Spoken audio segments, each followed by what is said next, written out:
Alléluia. Maintenant, on va aller dans le livre d'Apocalypse, on va revenir où on était. Apocalypse, le premier chapitre, on va lire du verset 1 au verset 8. Et puis après, on va aller vraiment dans notre étude.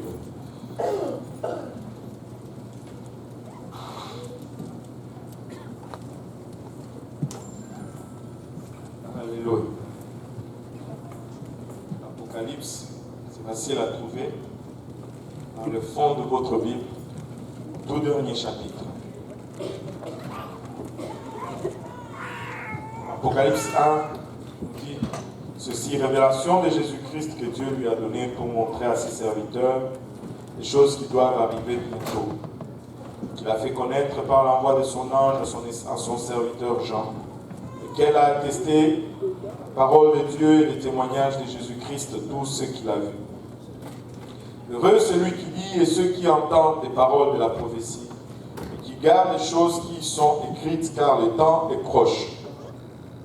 Jean, aux 7 églises qui sont en Asie, que la grâce et la paix vous soient données de la part de celui qui est, qui était et qui vient, et de la part des 7 esprits qui sont devant son trône, et de la part de Jésus-Christ, le témoin fidèle, le premier-né de mort et le prince des rois de la terre, à celui qui nous aime, qui nous a délivrés de nos péchés par son sang, et qui a fait de nous un royaume des sacrificateurs pour Dieu son Père.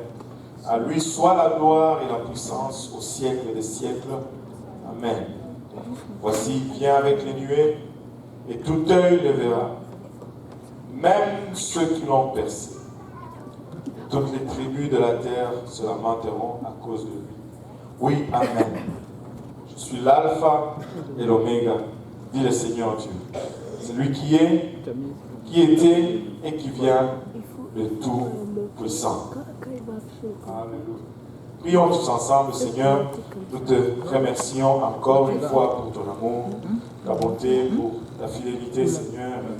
La présence que nous ressentons, Seigneur, en ce moment, encore une fois, alors que nous venons plonger dans les Écritures, nous réalisons notre nature charnelle qui n'est pas une entrave à la reconnaissance de ta parole. Aide-nous, Papa, à saisir cette parole. Papa, permets-moi de la donner sans crainte, ni faveur, ni hésitation. Aide-nous à la recevoir afin qu'elle puisse produire le fruit en nous et que ce fruit nous conduise jusque dans la vie éternelle. Avec action de grâce dans le cœur, nous te prions dans le nom précieux de Jésus. Nous disons tous au nom de Jésus. Alléluia. Et vous pouvez vous asseoir. Nous avions commencé cette étude. Ok, ça fonctionne. Et mon rideau ne suit pas comme mon rideau. Bon, c'est pas grave. Nous avions commencé la semaine passée cette étude sur le livre d'Apocalypse parce que nous voulons comprendre le temps dans lequel nous sommes. Amen. Il est très important d'être conscient du temps dans lequel nous sommes. Si vous avez moindrement des doutes que les temps sont avancés, regardez autour de vous, vous allez le réaliser trop vite.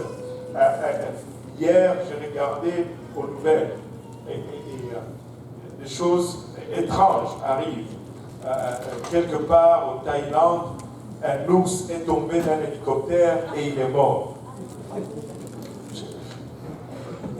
Et là, ils disent, ils sont, tous ceux qui sont en train d'investiguer, ils sont d'accord sur les circonstances de la mort de l'ours, mais ils ne comprennent pas encore comment l'ours est monté dans l'hélicoptère. Je ne sais pas. Il faisait un tour peut-être. Et il a voulu descendre en vol. Hier, pendant qu'on était en prière, dans la réunion de prière, le pasteur Benji nous a parlé de ce qui se passe aux Philippines. Le gouvernement des Philippines a désigné l'Église pentecôtiste unie internationale pour s'occuper de la réhabilitation de tous les drogués du pays.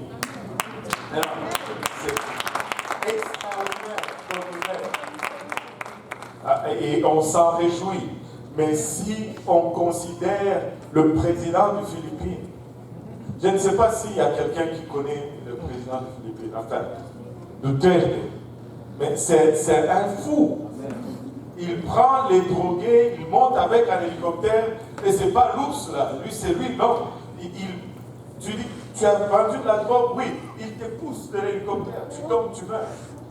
Si on te prend, oui, il fait ça. Si on te prend avec la drogue, bam, on les tue de plusieurs façons, mais c'est un fou.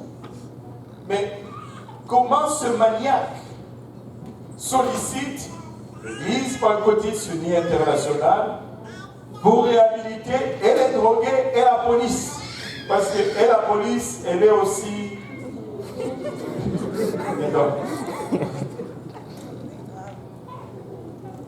Je ne sais pas. Je ne sais pas pour vous. Si, regardez chez nos voisins du Sud, Donald Trump, il s'élève et c'est lui qui dit on va encore dire joyeux Noël dans ce pays.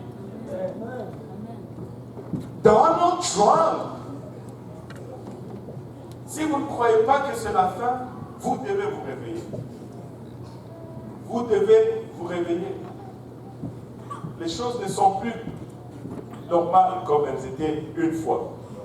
Et nous avons commencé à regarder le livre d'Apocalypse. Nous avons vu que le mot Apocalypse signifiait, venait du grec apocalypsis, qui signifie tout simplement enlèvement du voile ou révélation. Et nous avons vu que le livre d'Apocalypse était vraiment un livre ouvert.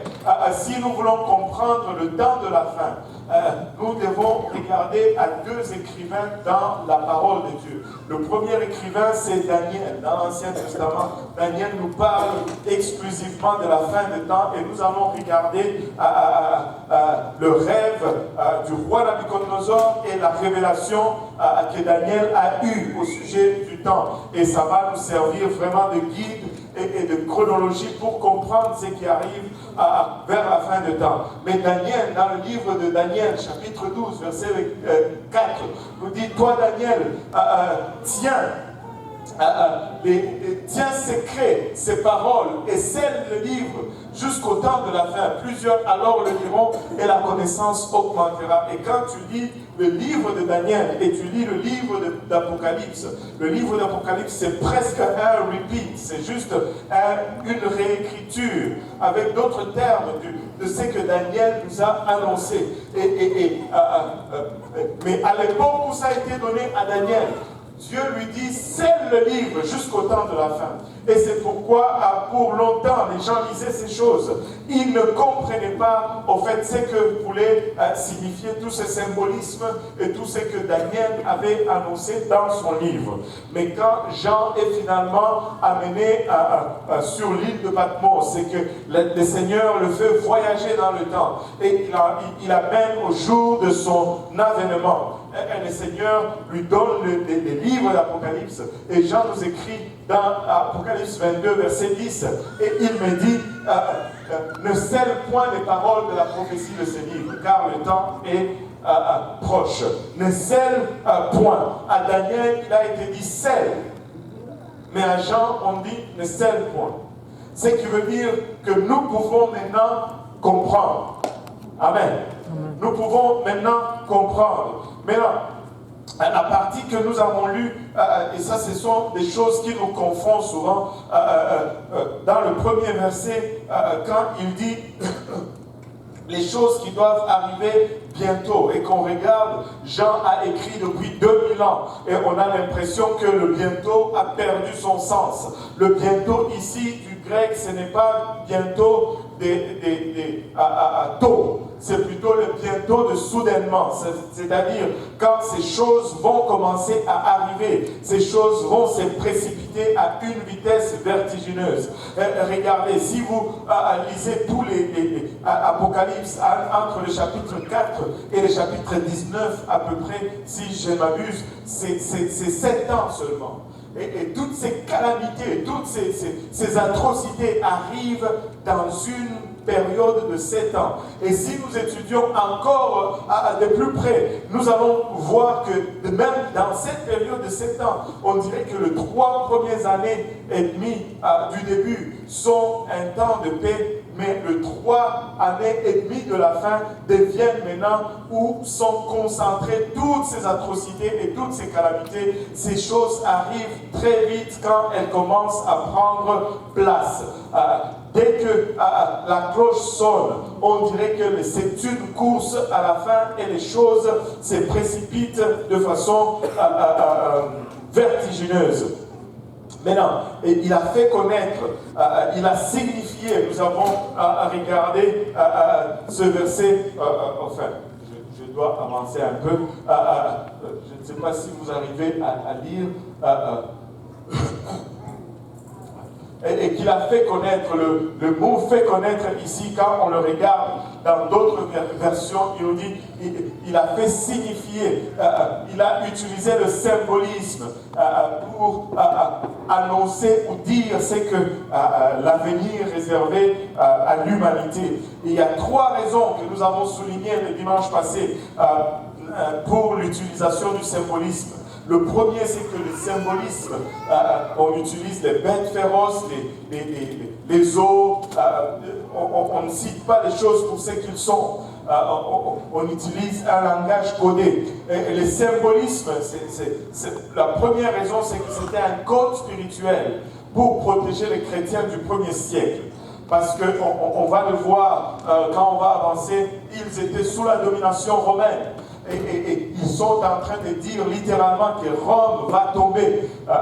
Tu ne peux pas dire à un gouvernement dictatorial qu'il va tomber. Tu finis en prison. Maintenant, pour ne pas dire cela ouvertement, Dieu a utilisé le langage codé pour protéger les chrétiens du 1er siècle. Maintenant, la deuxième raison, c'est que le langage symbolique n'est pas affaibli par le temps. Si je dis une bête, ça reste une bête jusqu'à aujourd'hui. C'est pourquoi cet engouement ou cette passion d'étudier l'Apocalypse. Des fois, tu vois des gens qui viennent à Christ aujourd'hui et qui veulent commencer à étudier le livre d'Apocalypse. Pourquoi? Parce qu'ils sont fascinés par le symbolisme. Ils sont attirés par le symbolisme. Une fois, je faisais une étude biblique. Je pose toujours cette question au début de l'étude biblique. Par où est-ce qu'il est mieux de commencer? On m'a déjà sorti cette réponse par l'Apocalypse. Pourquoi? À cause de la fascination, le langage symbolique, le symbolisme garde la puissance ou la force du message, ne s'affaiblit pas avec le temps. Une bête, ça reste une bête en l'an 70 ou en l'an 2017. Quand on te dit une bête, c'est une bête. Amen. Et le symbolisme transmet l'information avec l'émotion. Et ça, c'est la troisième raison. Le symbolisme va transmettre l'information avec l'émotion. Nous avons vu qu'il y avait 7 heureux, ou 7 bienheureux, ou 7 bénédictions et 7 malédictions dans le livre d'Apocalypse. Et nous avons parcouru ces 7 malédictions ensemble le dimanche passé. Maintenant, on va avancer un peu dans notre étude aujourd'hui. On va commencer à regarder un peu ce que nous dit Daniel. Amen. J'ai trouvé quelque chose d'extraordinaire. Je pense que vous pouvez le trouver dans votre manuel, de votre charte de l'étude biblique. Juste une image qui nous décrit la chronologie de la fin des temps. Mais on va aller dans Daniel chapitre 9. Il y a 2 places dans le livre de Daniel où Daniel nous donne 2 chronologies différentes. La première chronologie est donnée dans Daniel 2, on va y revenir, mais la deuxième chronologie est donnée dans Daniel 9 et on va commencer avec celle-ci. Dans Daniel 9, Daniel était en train de prier. Et si tu lis le chapitre 9 du livre de Daniel, Une chose m'a frappé tôt ce matin, alors que j'étais en train de relire et de réétudier ma leçon. J'ai lu le chapitre 9 depuis le début. À nulle part, à aucune place, tu ne vois Daniel en train de demander à Dieu de lui révéler la fin de temps. Il est en train de prier et d'intercéder pour le péché de son peuple. Il est en train de prier et d'intercéder pour la ville de Jérusalem. Jérusalem était détruite, les Babyloniens sont venus, ils ont amené le peuple captif à Babylone et la ville était en ruine. Le temple détruit et dépouillé, ils ont dépouillé le temple de tous les ustensiles. Mais à nulle part, Daniel ne dit « Montre-moi demain, Seigneur ». Et tu peux lire le chapitre 9 du livre d'Apocalypse. On va faire un exercice rapide de cette lecture. Daniel 9, à partir du premier verset, il dit ceci. La première année de Darius, fils d'Assuérus, de la race de Mède, lesquels étaient devenus rois du royaume des Chaldéens, la première année de son règne, moi Daniel, je vis par le livre qu'il devait s'écouler 70 ans pour les ruines de Jérusalem, d'après le nombre des années dont l'Éternel avait parlé à Jérémie le prophète. Dieu avait dit déjà à son prophète que son peuple allait aller en captivité pour 70 ans. Et quand Daniel a vu cela, il a commencé à prier. Il dit, j'ai tourné ma face vers le Seigneur Dieu, afin de recourir à la prière et aux supplications en jeûnant et en prenant le sac et la cendre. J'ai prié l'Éternel mon Dieu et je lui fis cette confession. Seigneur Dieu, grand et redoutable, toi qui gardes ton alliance et qui fais miséricorde à ceux qui t'aiment et qui observent tes commandements. Nous avons péché. Nous avons commis l'iniquité. Nous avons été méchants et rebelles. Nous nous sommes détournés de tes commandements et de tes ordonnances. Nous n'avons pas écouté tes serviteurs, les prophètes qui ont parlé en ton nom, à nos rois, à nos chefs, à nos pères et à tout le peuple du pays. À toi, Seigneur, est la justice et à nous la confusion de face en ce jour aux hommes de Juda, aux habitants de Jérusalem et à tout Israël, à ceux qui sont près et à ceux qui sont loin dans tout le pays où tu les as chassés à cause des infidélités dont ils se sont rendus coupables envers toi, Seigneur. À nous la confusion de face, à nos rois, à nos chefs et à nos pères, parce que nous avons péché contre toi. Auprès du Seigneur, notre Dieu, la miséricorde et le pardon, car nous avons été rebelles envers lui. Nous n'avons pas écouté la voix de l'Éternel, notre Dieu, pour suivre ces lois qu'il avait mises devant nous par ses serviteurs les prophètes. Tout Israël a transgressé ta loi et il n'a fait que demander pardon. Il n'a fait que reconnaître l'état de péché de son peuple. Il n'a fait que supplier avec Dieu pour le pardon et Dieu lui donne une révélation. Peut-être là se trouve-t-il une clé pour nous. Peut-être là se trouve-t-il une clé pour nous. Vous savez, Dieu est à la recherche des intercesseurs. Dieu est à la recherche des gens qui vont se tenir dans la brèche, qui vont prier pour le pays, pour le péché de cette ville, le péché de ce peuple. Et peut-être faisant ainsi, il va révéler le reste.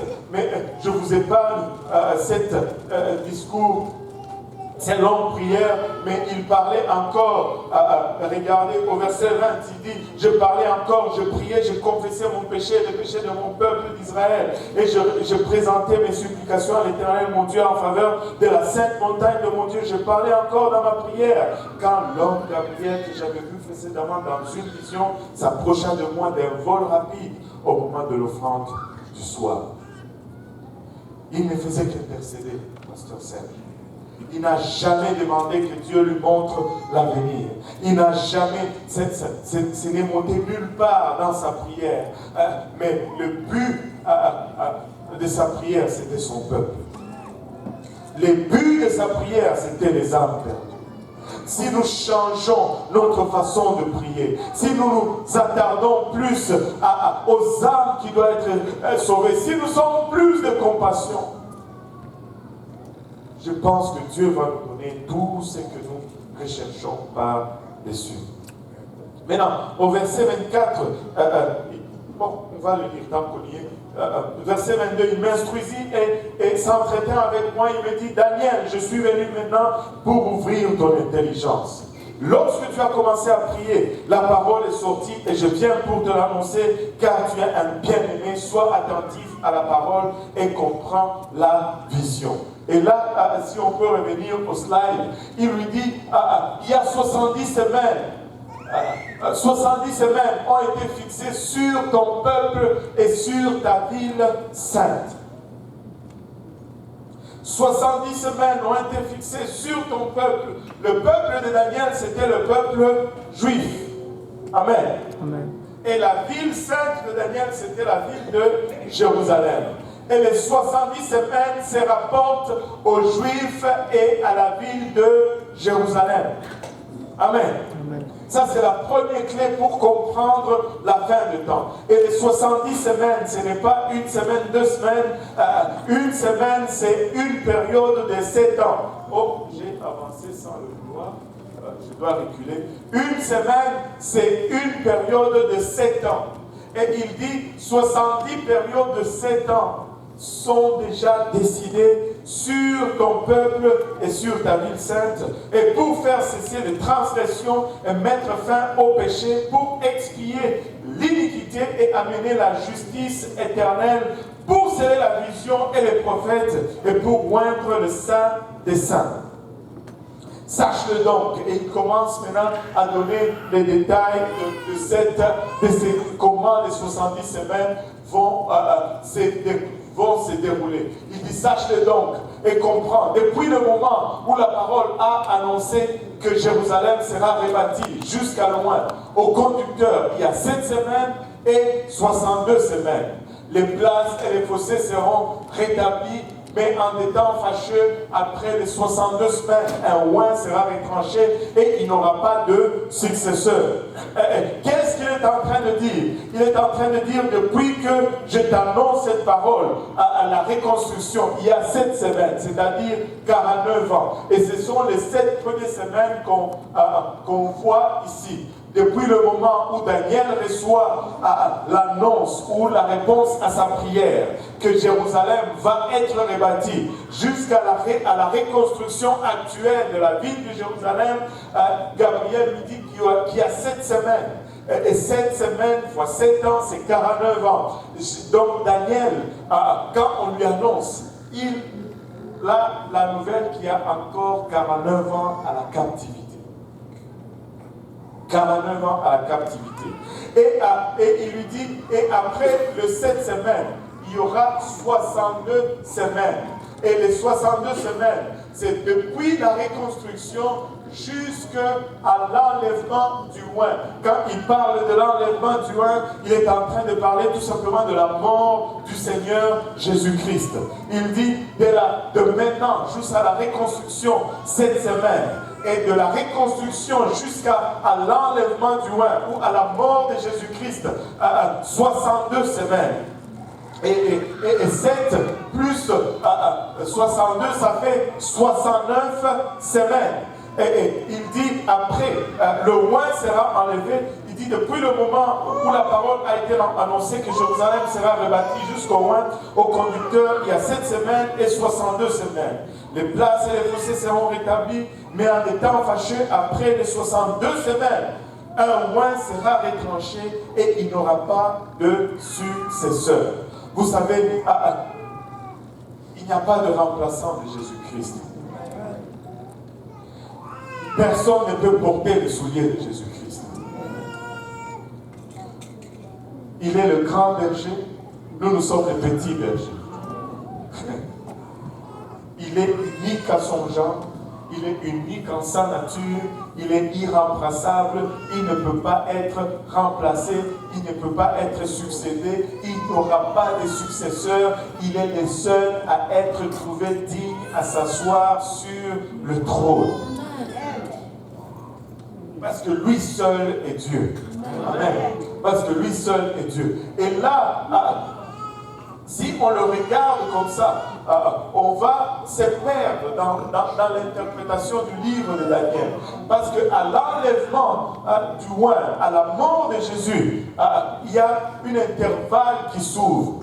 Et cet intervalle, durant tout le temps, elle a été indéterminée. Et même, on peut dire jusqu'à présent, cet intervalle est indéterminé. Et c'est ce qu'on appelle l'ère de l'Église, ou le temps qui est là. À la mort de Jésus-Christ, Jésus est monté au ciel. Il a versé de son Esprit Saint et l'Église est née. Et nous sommes maintenant dans le temps de l'Église. Nous ne sommes plus sous l'ancienne alliance, nous sommes sous la nouvelle alliance. L'Église est née le jour de la Pentecôte et l'Église continue. Nous sommes cette Église. Amen. Et l'Église attend un événement. Et c'est cet événement qui est un peu le centre de cette étude, l'enlèvement. Que tout le monde dise l'enlèvement. La Bible nous dit qu'au son de la trompette, au signal de l'archange, les morts en Christ ressusciteront. Et les vivants qui seront là seront transformés et ils vont tous monter et ils vont aller à la rencontre du Seigneur et ils seront avec lui pour toujours. Et nous vivons, si tu es chrétien, tu vis pour cet événement. Si tu es chrétien, tu dois comprendre que tu fais tout pour ne pas manquer cet événement. Que tu meurs ou que tu sois vivant lorsque l'événement arrive, il faut que tu sois prêt pour cet événement. Si tu meurs, il faut mourir en étant prêt pour cet événement. Parce que si tu manques cet événement, il n'y a plus d'espoir. Surtout si tu as vécu dans ce temps et que tu as entendu ces messages, il n'y a plus d'espoir pour toi. Amen. Maintenant, 7 plus 62, ça fait 69, il nous reste une semaine. Maintenant, il y a cette période de la fin qu'on appelle la tribulation, ou plutôt la grande tribulation, ou l'apocalypse. Elle dure combien de temps? Allô? Ouais, 7 ans, 3 ans et demi. Les deux réponses sont vraies. Parce que c'est 7 ans au total, mais les 3 ans et demi du début vont être un semblant de paix. Mais c'est 7 ans. Pourquoi 7 ans? Parce que c'est la dernière semaine qui reste de 70 semaines du livre de Daniel. Il y a cet intervalle qui s'est ouvert. On dirait que Dieu fait une brèche dans l'espace de temps d'Israël. Vous savez, durant tous ces temps, on était sous l'ancienne alliance. Durant tous ces temps, la présence de Dieu était dans l'arche de l'alliance. Durant tous ces temps, c'est Israël qui était porteur de l'alliance. Mais quand Jésus arrive, il meurt, il monte, l'ordre des choses change. Cette présence qui s'est manifestée dans l'arche de l'Alliance, qui était enfermée en arrière du rideau, le jour de sa mort, il y a eu un grand tremblement, le voile se déchire du haut vers le bas. Alléluia, cette présence qui était cachée en arrière du voile, cette présence qui était retenue pour des années dans les lieux très saints, sort maintenant partout. Le Saint-Esprit devient disponible. Nous devenons l'arche de l'Alliance. Quand tu reçois le Saint-Esprit, c'est la présence de Dieu qui vient et qui demeure en toi. Tu deviens ce temple qui n'est pas bâti de main d'homme. Et nous rentrons dans cette ère qu'on appelle l'ère de l'Église. L'arche de l'Alliance n'est plus enfermée en Israël. L'arche de l'Alliance se trouve maintenant avec les nations. Et l'ordre change. C'est pourquoi le chrono s'arrête pour Israël. Parce que Israël n'a plus l'arche, n'a plus la présence. Israël n'est plus porteur de l'alliance. Le chrono s'arrête. Mais maintenant, c'est l'Église qui devient porteur de l'alliance. Maintenant, le chrono démarre pour l'Église. Et nous sommes dans le temps de l'Église jusqu'à ce que l'Église cesse d'être. Et l'événement qui va faire l'Église à cesser d'être, c'est l'enlèvement. Et dès que cet événement arrive, boum, le chrono d'Israël reprend et on entre dans les 7 dernières années du gouvernement humain, comme on le connaît aujourd'hui. Et l'alliance shift et Dieu se retourne encore sur Israël. Et ça, c'est une partie c'est la révélation de Daniel sur son peuple. Maintenant, avant cela, au chapitre 2, je parlais du roi Nabucodonosor. Il était roi à l'époque où Daniel a été amené captif à Babylone. Il était un roi très... un vrai dictateur. Si vous croyez qu'avec Mobutu c'était grave, vous n'avez pas vu Nabucodonosor. Pardon. Vous n'avez pas vu Nabucodonosor. C'était grave. Et dans le deuxième chapitre, il y a quelque chose de particulier. Ils sont tous les mêmes, les dictateurs. Nabucodonosor dort, il a un rêve. Le chapitre 2 commence en disant la seconde année du règne de Nabucodonosor eut des songes. Il avait l'esprit agité et ne pouvait dormir. Le roi fit appeler le magicien, les astrologues, les enchanteurs, les chaldéens, pour qu'ils lui disent ses songes. Ils vinrent et se présentèrent devant le roi. Et le magicien arrive et le roi leur dit j'ai eu des rêves cette nuit, mais je n'arrive pas à me rappeler. Dites-moi les rêves que j'ai eus et donnez-moi la signification. Et là, les magiciens, les astrologues regardent le roi et disent c'est pas grave au roi. Dis-nous seulement les rêves et nous allons te donner l'interprétation.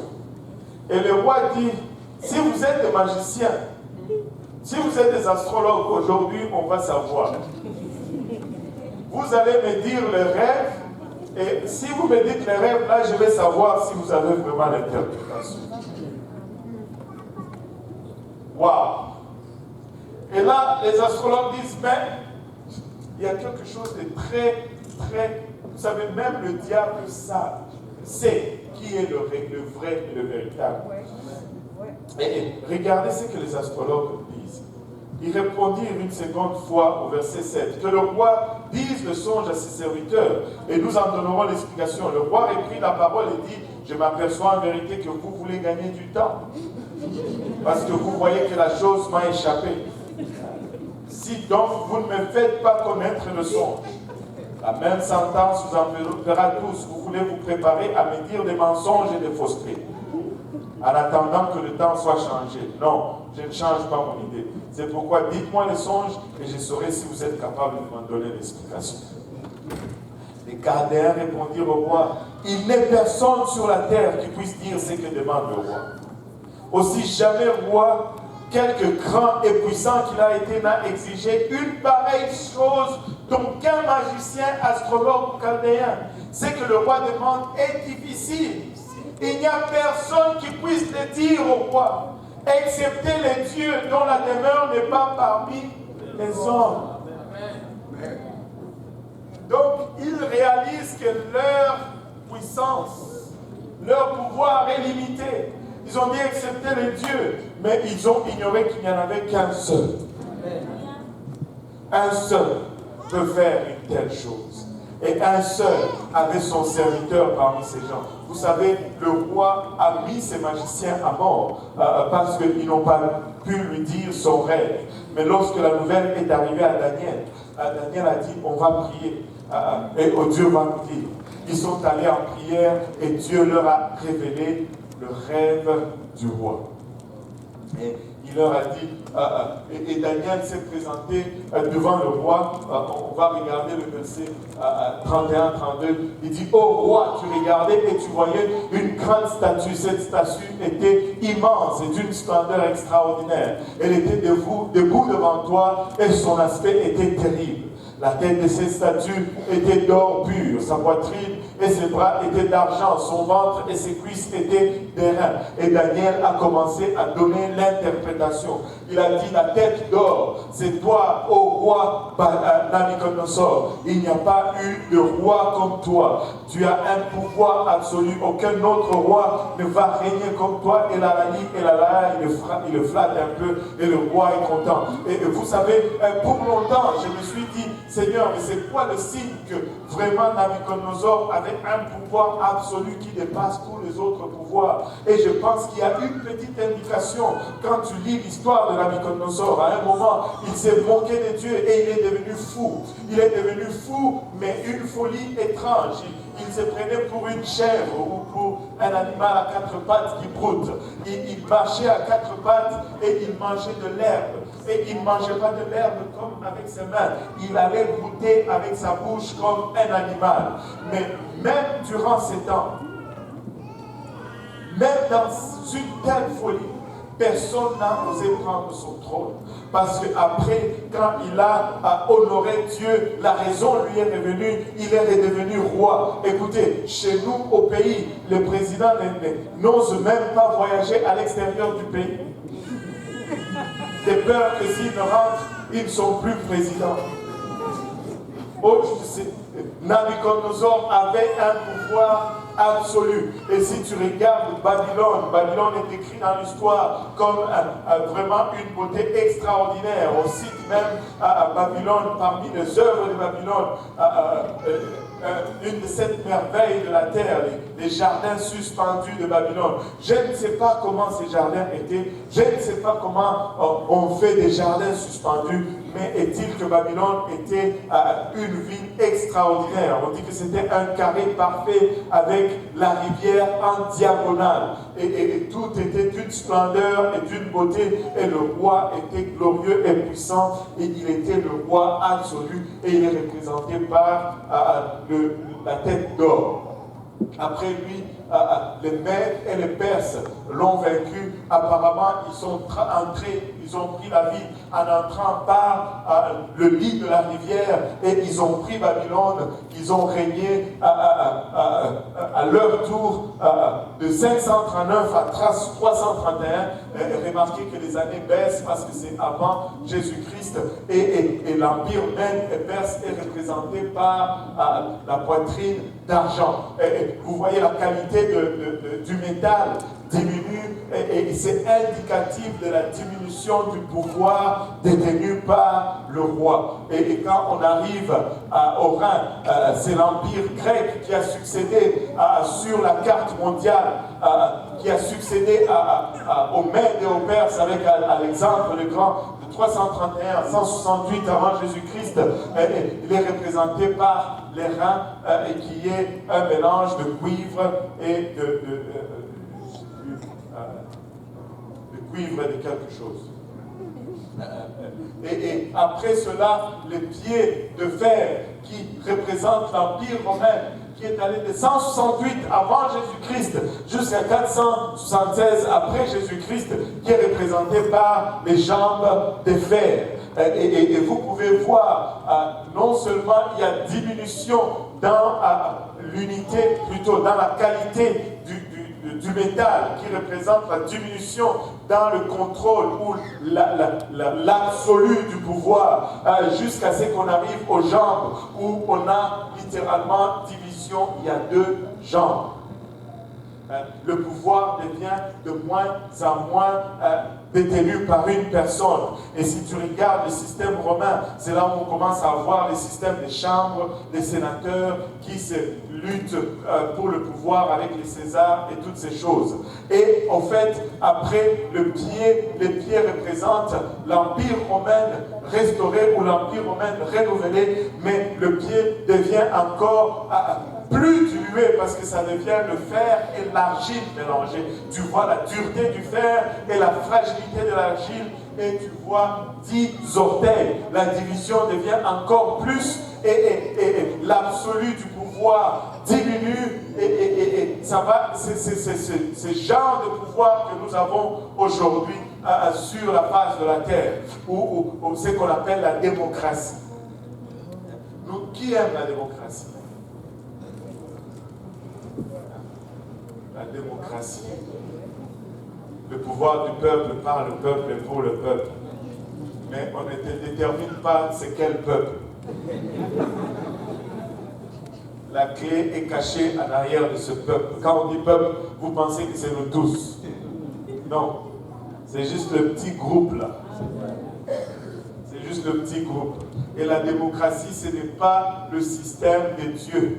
La démocratie, ce n'est pas biblique. Le système de Dieu, le système biblique, c'est le royaume. Mais avec un roi qui craint Dieu. Parce que quand tu as plusieurs têtes, tu sais, si tu rencontres une tortue à 7 têtes, tu vas dire que c'est un monstre. Mais néanmoins, nous voulons être gouvernés par quelque chose à plusieurs têtes, donc par un monstre. On se demande pourquoi ça ne fonctionne pas.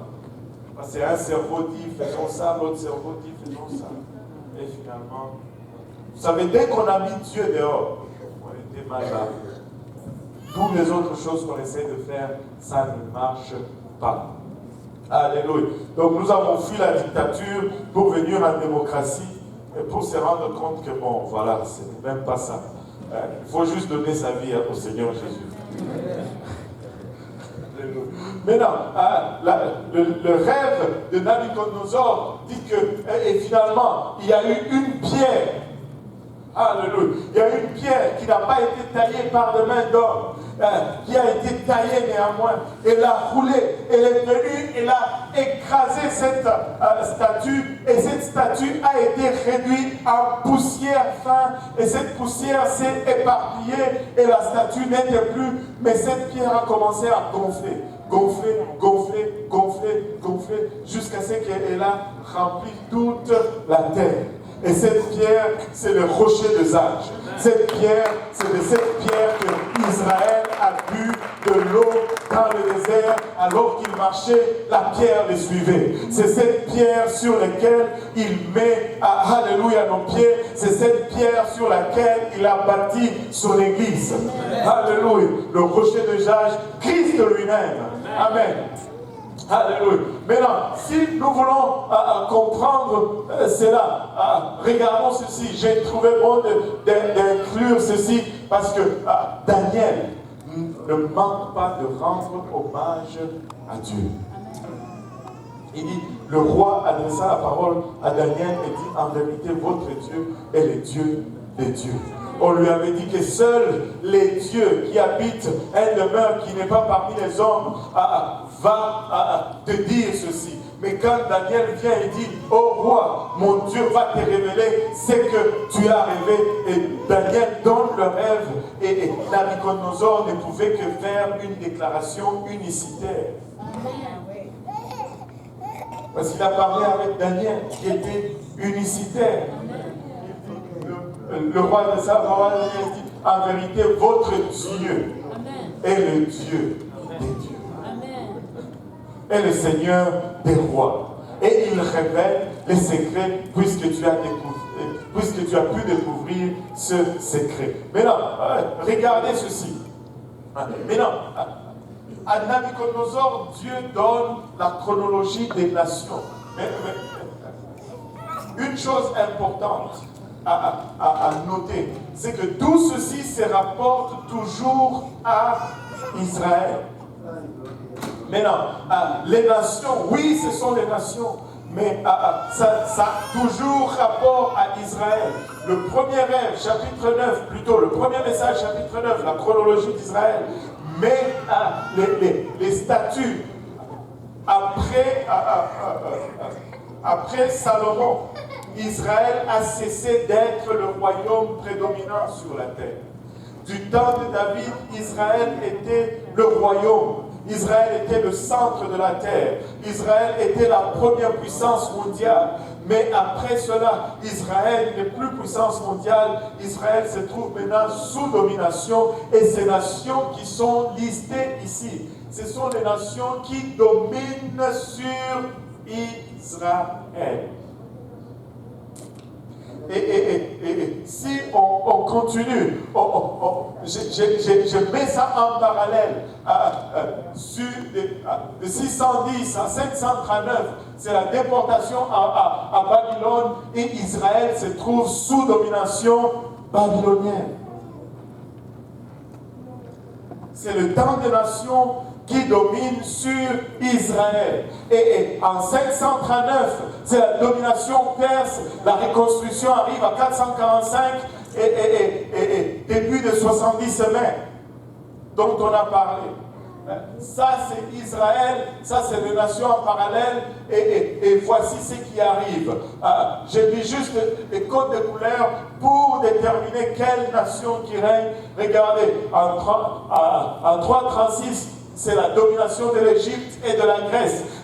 Quand la Grèce a pris, l'empire grec a pris le dessus, on peut voir en parallèle l'Égypte qui a aussi dominé sur Israël, mais ça ne ressort pas dans la statue. Mais de 3:36 en 63 avant Jésus-Christ, c'est les Grecs et les Égyptiens qui dominent sur Israël. Mais la Bible nous cite les Grecs. En 63 avant Jésus-Christ, jusqu'à environ 33, je devrais dire même, j'ai mis 33 à cause du Seigneur Jésus-Christ pour marquer la naissance de l'Église.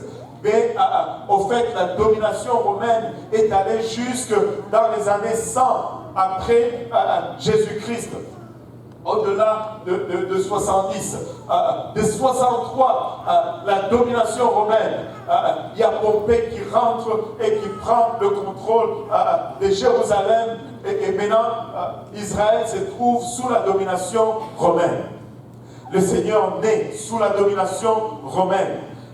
Il fait son ministère sous la domination romaine. Il meurt sous la domination romaine. L'Église naît sous la domination romaine. Mais il y a une transition en cours. Parce que quelques années après l'Église, Titus rentre à Rome, plutôt à Jérusalem. Il détruit Jérusalem. Le Seigneur a pleuré sur Jérusalem. Il dit: Jérusalem, Jérusalem, maintenant tu es pressé de tous côtés, retiré dans les tranchées. Un ennemi va venir sur toi, il va te disperser, il ne restera pas sur toi, pierre sur pierre, tes enfants vont mourir parce que tu n'as pas connu l'heure à laquelle tu as été visité. Et cela arrive en l'an 70. Oh là là, en l'an 70, lorsque Titus rentre et il détruit complètement Jérusalem, les Juifs sont tués, Israël est dispersé partout à travers la terre, le peuple juif cesse d'exister comme un peuple, et là, Israël s'arrête. C'est pourquoi cette chronologie, dans les 70 semaines, s'arrête à 69 semaines. Parce qu'Israël n'est plus comme nation sur la terre. Il n'y a plus de gouvernement israélite. Le peuple de Dieu ou l'horloge de Dieu n'est plus organisé comme un peuple. Ça s'arrête et s'ouvre le temps de l'Église. Et le temps de l'Église, c'est le temps dans lequel nous sommes. L'ordre des choses a changé. Avant, il fallait aller à Jérusalem. Mais laissez-moi vous dire, l'heure est venue. Alléluia. Et elle est là où Dieu cherche les vrais adorateurs qui l'adorent en esprit et en vérité. Qu'est-ce que cela veut dire? Cela veut dire que je dois avoir l'esprit et je dois avoir la vérité. C'est quoi la vérité? Alléluia. C'est quoi même la vérité? Laisse-moi te dire c'est quoi la vérité. La vérité, c'est la vérité. Si tu enlèves un peu à la vérité, ce n'est plus la vérité. Ou si tu ajoutes un peu à la vérité, ce n'est plus la vérité. C'est pourquoi je te dis la vérité, c'est la vérité. Et quand tu dis en vérité, je vous l'ai dit, cela veut dire que c'est la vérité. Amen. J'aime ça. Mais c'est quoi la vérité? Pilate s'est exclamé, c'est quoi donc la vérité? Laisse-moi te dire la vérité. La vérité, c'est qu'il n'y a qu'un seul Dieu, créateur du ciel et de la terre. C'est ça la toute première vérité. Il a existé avant le temps, il a existé avant que le temps ne soit, il était lorsque rien n'était. Il est le premier en toutes choses. Et il est créateur de toutes choses. Il a tout créé par lui-même sans l'aide de personne. C'est ça la vérité. La vérité, c'est que c'est Dieu qui a créé le monde sur lequel nous sommes en 7 jours. Il a créé l'univers, il a créé les étoiles, il a créé la lune et toutes les constellations. Il a créé les plantes, les poissons, les crevettes, les steaks et toutes ces choses. Il les a créées. C'est ce seul Dieu qui les a créées. Ça, c'est la vérité. Waouh! Imaginez-vous, s'il a créé toutes ces choses en 7 jours, et il a dit, il est parti pour nous préparer une place. Et ça fait 2000 ans qu'il est parti. Comment va être cette place? Ah là là. Ça ne vaut pas la peine d'hypothéquer le ciel pour ces détritus qu'on voit ici. Ça ne vaut pas la peine pour hypothéquer le ciel pour la neige. On va marcher sur les nuits d'or. La vérité, c'est que c'est Dieu nous a créés à son image. Maintenant, qu'est-ce que ça veut dire? Dieu nous a créés à son image. Parce que ça cause beaucoup de confusion dans les gens et ça cause vraiment beaucoup de confusion. Qu'est-ce que ça veut dire? Dieu nous a créés à son image. Est-ce qu'il y avait un nez? Non.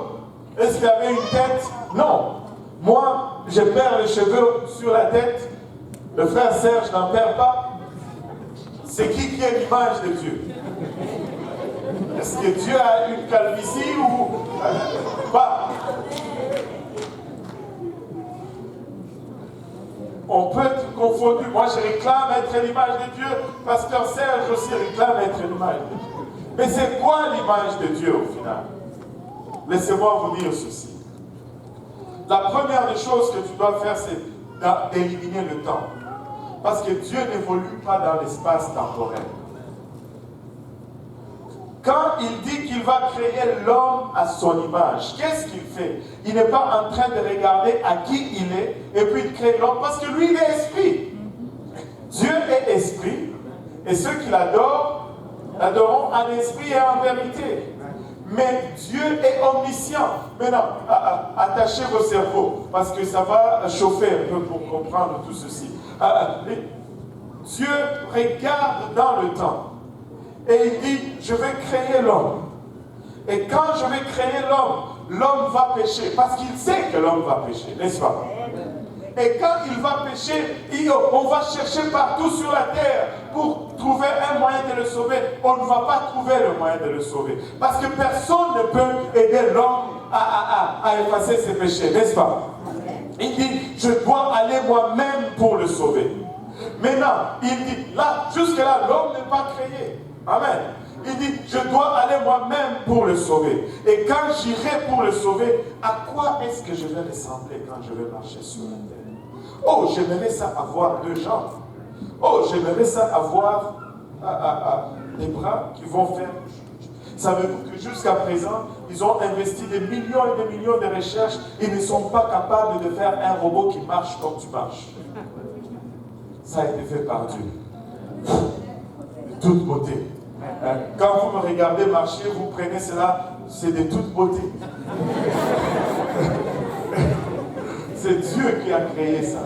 Et il dit, quand je vais venir sur terre, je voudrais marcher comme ça. Je voudrais avoir un visage comme ça. Je voudrais avoir un nez. Oh, voilà à quoi je voudrais ressembler quand j'irai sur terre. Tu sais, les femmes disent toujours, oh, quand je vais me marier, je voudrais être comme ça. Je voudrais cette robe. Je voudrais cette coiffure, la coiffure que l'autre avait, moi aussi. Et puis on te l'a fait, tu vois que tu ne ressembles pas. C'est pas la même chose ici. C'est pas la même chose. Là, Dieu dit, c'est à ça que je vais ressembler. Et là, je vais maintenant faire l'homme selon cette image. C'est ce qui signifie être fait à l'image de Dieu. L'homme n'est jamais venu avant. Parce que Dieu est esprit. Le charnel a été créé après. L'image de Dieu, c'est parce que Dieu n'évolue pas dans le temps. Il voit que quand je vais venir, c'est à ça que je vais ressembler. Boum, faisons l'homme comme ça. Et quand il vient pour nous sauver, il nous ressemble. Et là, on risque de tomber dans la prétention, on dit, ah, Jésus nous ressemble. Non, il est premier en toutes choses. Il est premier en toutes choses. Parce qu'il était l'agneau immolé avant la fondation du monde. Mais quand est-ce qu'il était immolé? C'est dans le processus dont je te parle. Il s'est dit, quand je vais venir, je vais marcher comme ça. Et quand je vais marcher, je vais aller jusqu'à la croix. Et quand on va me mettre à la croix, je vais verser de mon sang. Et c'est ce sang qui va sauver ces gens. Voilà l'image dans laquelle je veux créer l'homme. Et ainsi tu es. Maintenant, cette image est un peu corrompue aujourd'hui suite au péché. C'est pourquoi on a des calvities et d'autres n'en ont pas. Ça, c'est le résultat du péché dans le jardin d'Éden. Mais voilà. Maintenant, quand il est venu, qu'est-ce qu'il a fait? Il est allé à la croix et il a donné de son sang pour nous, comme il l'avait déjà planifié. Et pour que nous puissions rentrer dans cette alliance, nous devons être scellés par son sang.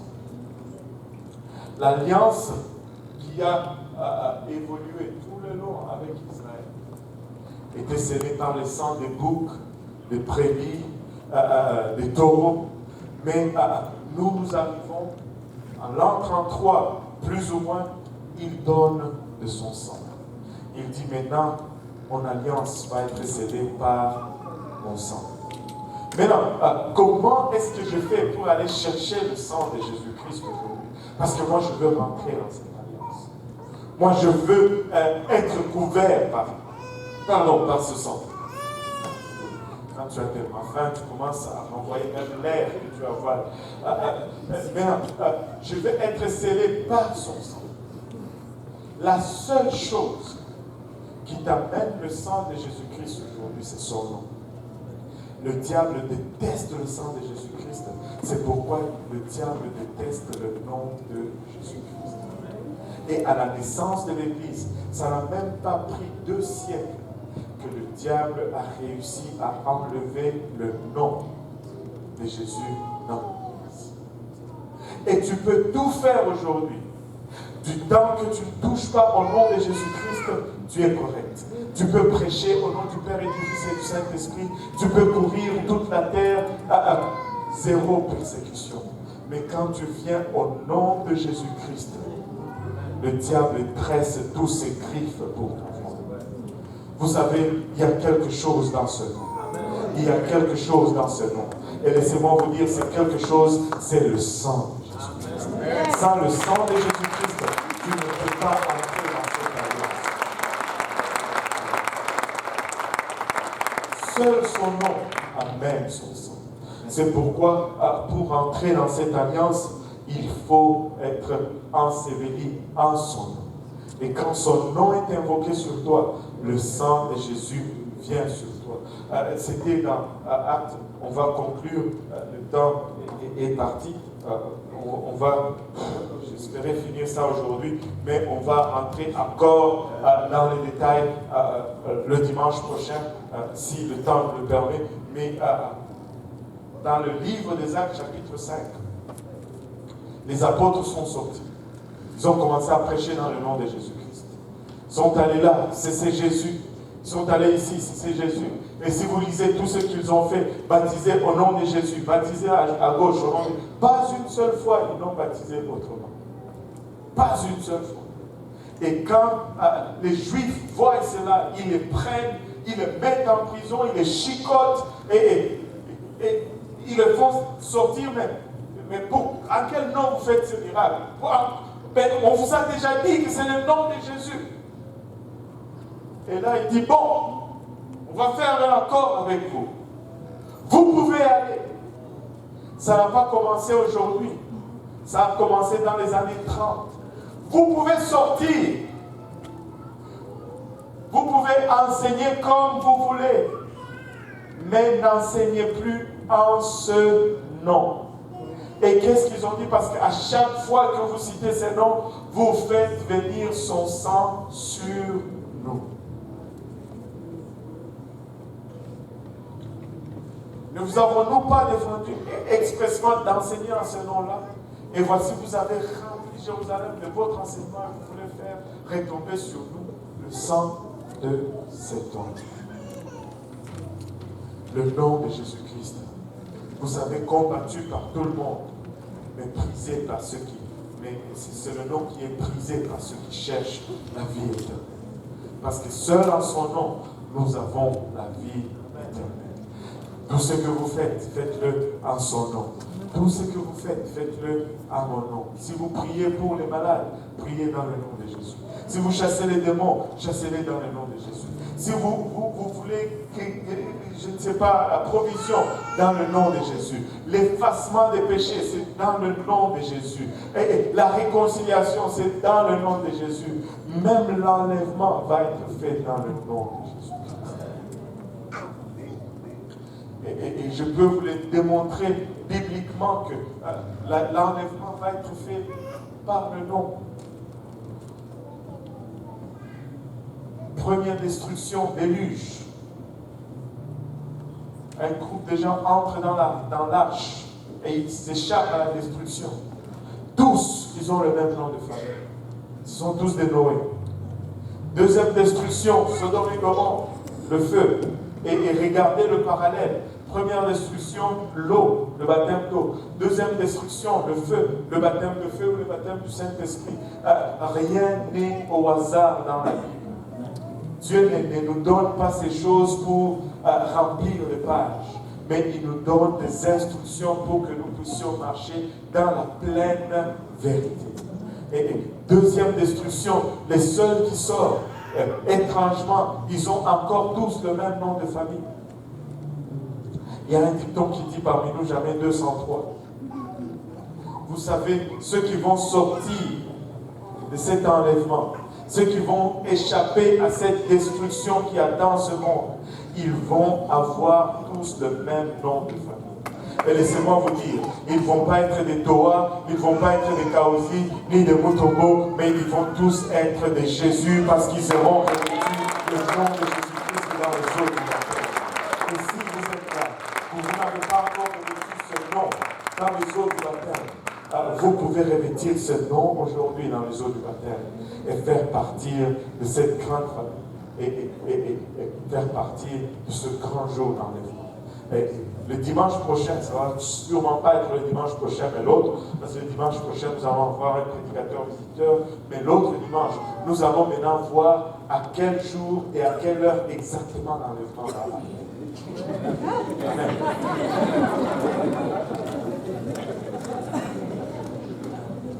Alléluia. Ça va être plein ici. Si ça n'arrive pas avant. Ça peut arriver avant. Laissez-moi vous dire, ce n'est pas vraiment un sujet de rire, mais ça peut arriver n'importe quand. Ça peut arriver à n'importe quel moment. Ça peut arriver même avant la fin de ce service. Ce qui compte, ce n'est pas qu'on sache à quelle heure, à quel jour, à quel moment, c'est que nous soyons prêts lorsque la résurrection. Vous savez que ça arrive avant, pendant ou après. Si tu es prêt, lorsque ça sort, tu pars. Moi, j'aimerais que ça arrive avant parce que je ne veux pas voir toutes ces bêtes en train de s'entre-dévorer. Je ne veux pas voir ces bibites qui vont sortir de l'enfer, qui vont piquer les gens. Je ne veux pas voir tous ces scorpions, les gens qui vont chercher la mort, qui vont avoir l'œil qui pend sur la joue et qui a la moitié des dents dehors. Je ne veux pas voir ces choses. Et Dieu me fait une promesse dans sa parole qu'il ne me réserve pas pour la colère. Si l'enlèvement n'est pas avant la tribulation, moi je vais prier que je meure avant la tribulation. Parce que je ne veux pas faire partir aussi. Mais je sais que Dieu nous fait grâce et on va voir selon la parole. En nous levant tous ensemble. Alléluia. Si vous êtes là et que vous n'êtes pas encore dans cette nouvelle alliance, vous pouvez l'être aujourd'hui. Nous avons l'eau, nous avons des vêtements. Si nous pouvons venir rapidement en avant, on est déjà au-delà du temps. J'ai essayé de moins parler, mais c'était difficile de couper. J'ai déjà coupé beaucoup, mais on est déjà 5 minutes dans le service espagnol. Si nous pouvons juste marcher rapidement et croire que Dieu va faire un travail rapide sur nous aujourd'hui. Et si vous êtes là et que vous n'avez pas encore revêtu le nom de Jésus-Christ dans les eaux du baptême, nous avons l'eau. Nous avons les vêtements de l'échange, ça ne prend que votre obéissance. Mais laissez-moi vous dire, nous pouvons connaître le temps dans lequel nous sommes. nous pouvons connaître. Et vous savez, la puissance qui nous fait rentrer dans tout ceci, la puissance qui nous fait lever lorsque la trompette sonne, c'est le Saint-Esprit. Et vous pouvez recevoir le Saint-Esprit aujourd'hui, Saint de Dieu. Si nous pouvons juste éliminer les protocoles et rentrer directement dans la prière, si nous pouvons juste, alléluia, éliminer tous nos niaiseries et rentrer directement dans la prière, si nous pouvons juste nous commencer à nous mettre dans la brèche, si nous pouvons être juste un tout petit peu agressifs aujourd'hui, si nous pouvons juste toucher le trône de Dieu aujourd'hui, alléluia. Alléluia Seigneur, alléluia Jésus. Alléluia Seigneur, alléluia. Alléluia Papa.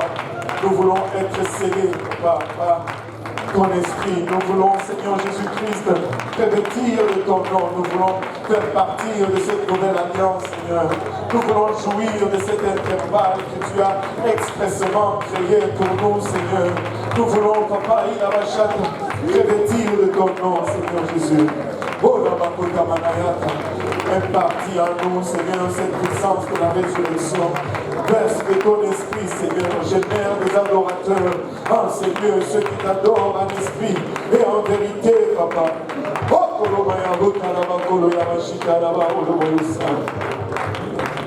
Iroboyo, Kotomana, Rotaraba, Koloya, Massa. Alléluia, Seigneur, alléluia, Jésus. Olobaya, Kitamana, Rotaraba, Oloboyosa.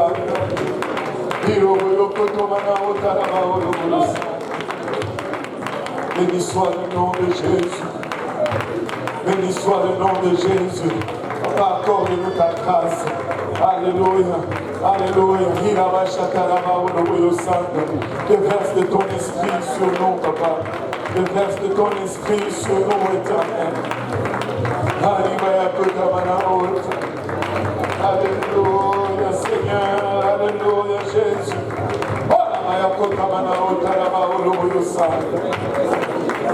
Alléluia, Seigneur. Alléluia. Il y a des gens qui recherchent le Saint-Esprit dans cet hôtel. Saint de Dieu, si vous pouvez juste, alléluia. Juste vous déverser. Si nous pouvons juste, alléluia, avec intensité, élever nos voix, juste pour un moment, créer cette atmosphère autour de nous. Cette atmosphère dans laquelle Dieu œuvre.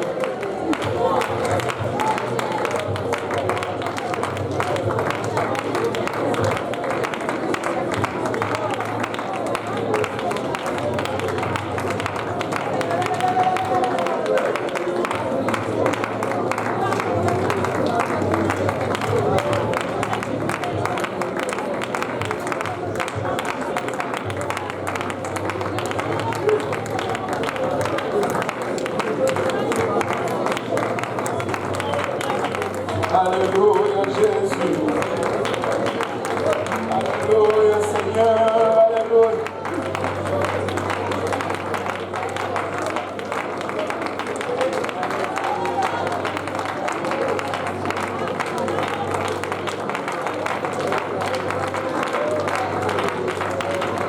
Gloire à ton Saint-Nom, Seigneur.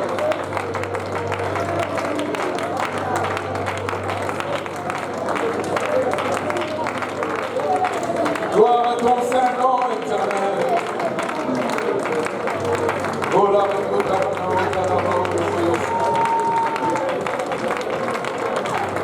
Alléluia, Jésus. Alléluia, Seigneur. Alléluia, alléluia. Il y a quelqu'un qui vient pour revêtir le nom de Jésus-Christ dans les eaux du baptême aujourd'hui. Il y a quelqu'un qui vient pour entrer dans cette alliance. Alléluia. Une alliance scellée non par le sang de taureaux ou de boucs ou de brebis, mais cette alliance scellée par son sang précieux. Oh la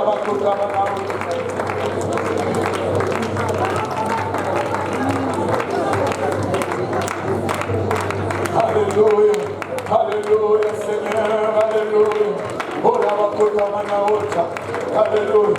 Il y a une autre personne qui va revêtir le nom de Jésus-Christ.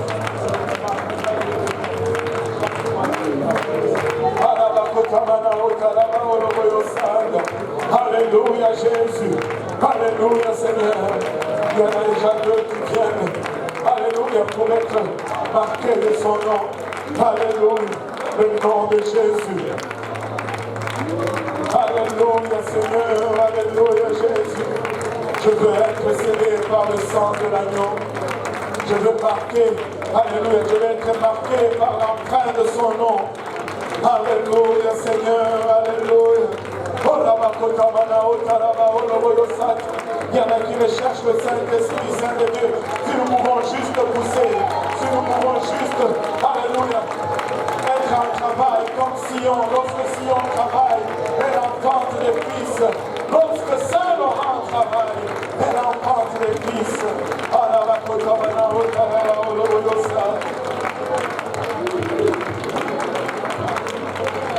Alléluia Jésus. Alléluia Seigneur. Alléluia.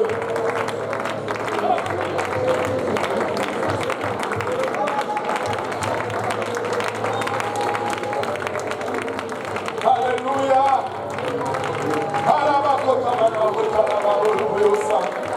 Le pouvoir de la vie éternelle se trouve sur ta langue. Le pouvoir de la vie et de la mort se trouve sur la langue. Alléluia. Non seulement la première mort, mais la seconde mort.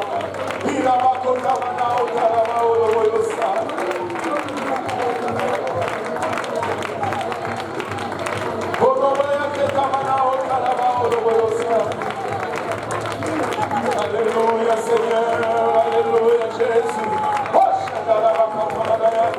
Dans le nom de Jésus, la main de Dieu bouge sur toi. C'est que tu le sens est réel. C'est que tu le sens est réel. Alabaya hita, hikarabaya hokaraba oloboyo sanga.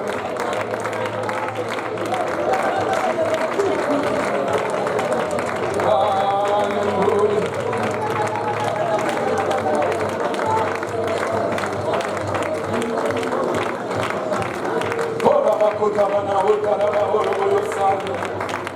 Sa main est en train de bouger dans cet hôtel. Sa main est en train de bouger dans ces lieux.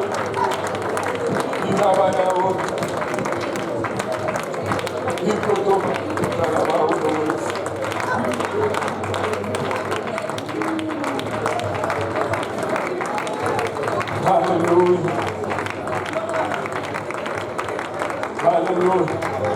Alléluia. Pour nous tous dire au nom de Jésus. Alléluia. Pour nous battre nos mains pour le Seigneur. Pour nous battre nos mains pour le Seigneur.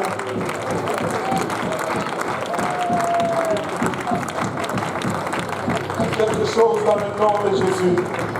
Il y a quelque chose dans le nom de Jésus. Il y a quelque chose dans ce nom précieux. Et c'est quelque chose, c'est son sang. Alléluia. C'est son sang. Serrez la main de votre voisin. Dites-lui la suite dans 2 semaines. Alléluia. Mais ne manquez pas à